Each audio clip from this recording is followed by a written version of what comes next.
Means covenant. The old covenant, the new covenant. And so the Hebrew word for covenant likely means betweenness, emphasizing a relational element characterized by mutual obligations, commitment, faithfulness within an abiding friendship. So oftentimes we don't get in a contract, we don't have a commitment with someone that we're not friends with, right? This goes a long way scripturally wise. While human covenants can be between equal or superiors and inferiors, divine covenants are always between God and his people, representing a crucial theological truth. More than a simple contract, because contracts can be what? They can be avoided, they can be broken. If we begin to think about it this way, we talked about this a little bit on Wednesday night, is that we've all, well, most of us have bought houses, we've bought cars. And what did you do when you signed for your loan? You signed a contract, right? And you notice how many papers that you have to keep signing over and over and over again. It's like, I just want to make you a payment. But what are they doing? They are safeguarding themselves because why? Because people over time have found a way to get out of a contract because you left this stipulation out. And that's the difference between a contract and a covenant, is that a covenant is never purposed to be broken. And we will never find on God's end where he has ever broken a commitment or a covenant that he has placed with his people. And so a biblical covenant is a divine created relational bond through which God reveals himself, designed to bring blessings to humans who follow its guidelines. For example, blessings or cursings. Since we're going to talk about blessings today, we got to look at the other side of that coin, and that there's also curses. And so, in this agreement is from the Mosaic covenant word spoken to the children of Israel in Deuteronomy, which is also intended for us as believers. Exodus 19 through 24, which is chapter 19 through 24. Go and read this sometime. It is the layout of the covenant that God made with Israel. But because of their complaining and their disobedience towards God and his covenant, he reiterated the same vows to the second generation. You remember that? Because they couldn't follow his covenant, right? So he's like, all right, since you can't do this, since you want to complain, you want to grumble, I've blessed you beyond blessings. And so because now that you want to grumble and complain, we get to Numbers chapter 14, and then we see even the leaders begin to grumble and to complain. And then what happens from there? It's like, all right, since you want to grumble and complain, I want you to turn around and go back towards the Red Sea. Where did they start at? Once they came out of Egypt, where did they start at? At the Red Sea. Why do we got to start over for? Why we always got to start over? Because we didn't learn our lesson in the midst of that. And I've oftentimes told this, I've told a couple friends, and they've wrote it on some sticky notes, and they put it on their computer monitors, and it's like, you keep taking the test until you pass it. We keep taking the test until we pass it. What tests are we continuously taking over and over within our life, within our walk, that God has been striving to teach us? And then we're like, you knucklehead, why can't you just get this? So here's what's so striking to me about the first generation of Israelites, though, is that they had the same opportunity to the blessings of God, but because they remained in a slavery mindset, they laid their children at the feet of their enemy. They had the opportunity to get this right, but because they chose not to, they realistically could have chosen to walk in utter victory, but became prey to a slave mentality that would cost them and their descendants precious time, because they wandered in the wilderness for how long? Well, let me get real careful with that thing.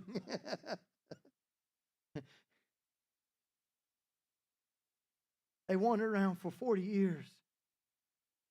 But did they really have to? Because God had already spoke a blessing upon them. And I want you to just follow me here for a minute. We're getting somewhere. They fell in love with the idea of a land flowing with milk and honey, but despised the process that God desired for them to go through to be the people with the courage to handle the promise. They fell in love with the idea of the abundance. They fell in love with the idea of the blessing. And they didn't realize what it was going to take to get them there. And so when they despised the process because it required blind faith of obedience and divine trust. Sounds like us. Is that this is exactly what it's going to require from us as well. And because they would not willingly walk out the covenant that God had laid before them, the next generation assumed the same assignment as the first covenant. In essence, their responsibility to obey the covenant fell onto the next generation. And so, and I want us to understand this, is that we've been given the option. I'm going to take it real slow. Thank you for your little concern. My wife was like, oh, I almost tripped backwards a while ago. That wouldn't have been fun, but we would have kept preaching. I would have just said the Holy Spirit got all over me. But they had the opportunity to get it right. They were given a blessing, but yet they chose to do what? To be consumed by the blessing with the idea of a blessing instead of what it's going to take to be a partaker of the blessing, to walk in the blessing, to have the fullness of everything that God desired for them to have. And so in essence, what responsibility did that leave to the second generation? And so now the second generation, now they had to fight the giants that their mom and dad weren't willing to fight because they were so consumed with an abundance of milk and honey. They were consumed with, oh, I'm going to be blessed, but not about what is it going to take me to get there. And so when they left all of this to their children to have to conquer the giants, to conquer Canaan. And so when their children had to go and to conquer, when in reality the children should have just inherited the promise. I want us to see this in relation to our kids, ladies and gentlemen, because you remember the song that we just sung? That was straight out of the Torah, is the song that was sung. Blessings to 1,000 generations, to your children and your children's children. This is exactly what God desired. And this is exactly what God desires for each of us within our life and within our walk. But we cannot become so consumed with the blessing that we forget the part of the covenant that it's going to take for us to get there. And so, and here is the blessings and the cursings were placed at the parents' feet in Leviticus chapter 26. Watch this. We're only going to read a couple verses of it because chapter 26 is so long and there's just so much there. But watch this in chapter 26, verses 1 through 4. Do not make idols or set up carved images or sacred pillars or sculptured stones in your land, so you may worship them.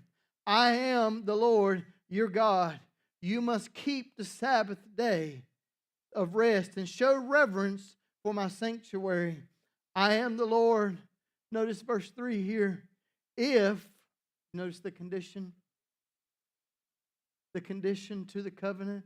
If you follow my decrees and are careful to obey my covenants, some of my covenants, the one that's convenient for you, the one that you're reminded of time to time. But if we keep his word before our face, David said, Lord, that I will keep your word before me, that I may not what? That I may not sin against you.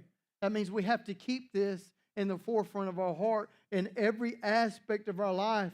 And he said, if you will follow my decrees and are careful to obey my commandments, now verse number 4, I will, ...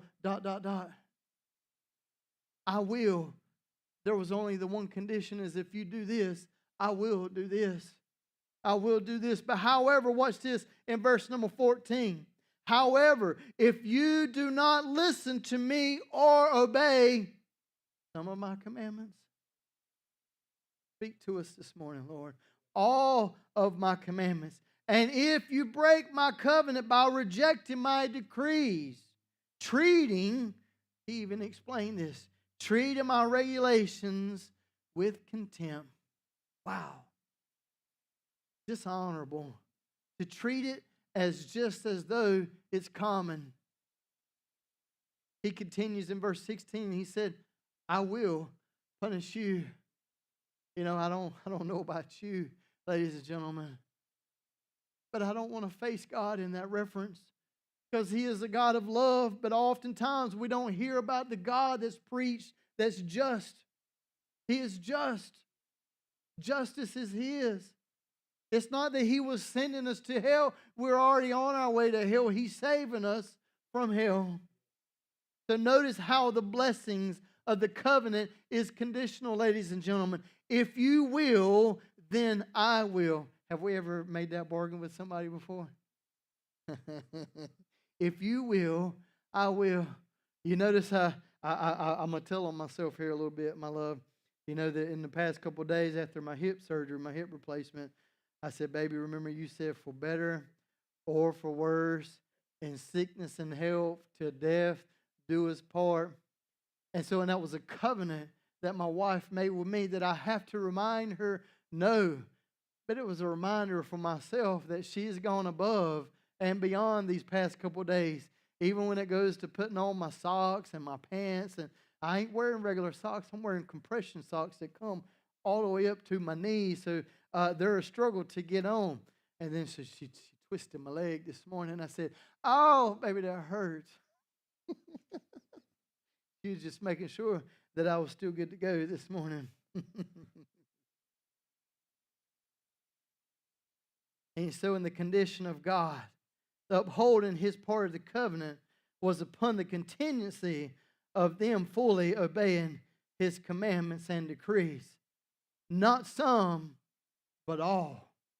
And so, and if we want the blessings of God, it can't be the, oh, I'm going to do these parts that feel good to me, Lord. I like this part, but I don't like this part. And so, not some, but all. And this is not the first time that God laid this contingency at their feet, ladies and gentlemen. He again reiterated these blessings and cursings at the feet of the children because they chose not to walk in the blessings. So now the situation was placed on the shoes of the children. In Deuteronomy chapter 28, God gave the conditions to the children if they decided to obey or to disobey the blessings and the cursings. I don't like that part, Pastor, but it's so true. It's so true. Deuteronomy 28, chapter 28, verses 1 through 3. Watch this. We're going to hear these same words on repeat. Does God oftentimes repeat himself to you? He oftentimes repeats, and I'm like, oh, why didn't I catch this the first time? But it's just a warning. It is a woe to me. If you, verse 1, if you fully obey the Lord your God and carefully keep all his commandments, you know how he reiterates on fully and all. He wants us to understand that it's going to take every bit of this. It's going to take every bit of this, ladies and gentlemen. If you fully obey the Lord your God and carefully keep all his commandments that I'm giving you today, the Lord your God will set you high above all the nations of the world. Wow. You will experience some of the blessings, all of the blessings, if you obey the Lord your God. Your towns and your fields will be blessed. And as you continue from verse 3 on down to verse 14, he continued to list the abundance of his heart that he desired to pour out to each one of them. And it's a decision that we are also faced with. But here's the decision that we're also faced with since we're continuing to expound on blessings and cursings. Verse 15 of chapter 28. If you refuse, what does it mean to refuse? No, I'm okay. I don't want no part of that. The parts that I want, the parts that make me feel good. Just tell me the parts on Sunday.